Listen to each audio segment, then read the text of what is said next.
Now for the naturalist, an alternative to dualism is what is called physicalism, which is a view it seems that Matt seems to be espousing. However, he hasn't expressed which of the 5 types of physicalism that he holds to, which is a rather odd thing to leave out in a public debate.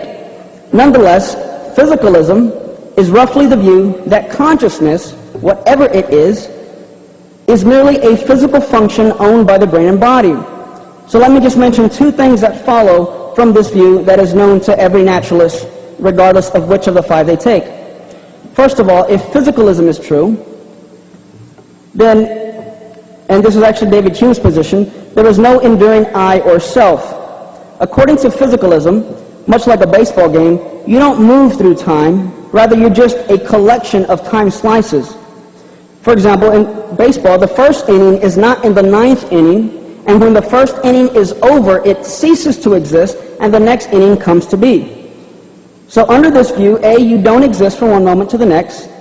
B, there is no enduring self who was, is, and will be the owner of all your experiences, fully present at each moment of time. However, if you are the same person that walked into this debate tonight, then physicalism is false. 2, if physicalism were true, there is no free will. Take neuroplasticity, for example, which we just talked about. It would be obvious that it would require you to have the ability to go against your habitual way of thinking.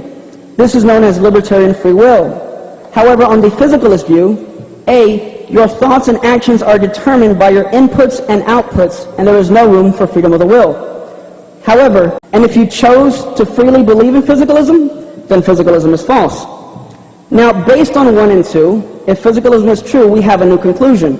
And that's 3, that rationality is impossible, and here's why. Say right now you're undecided as to which position in tonight's debate is true.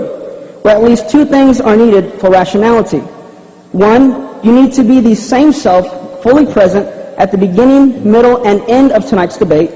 And 2, you must be free to think about the arguments, weigh out the evidence, and then freely come to a conclusion.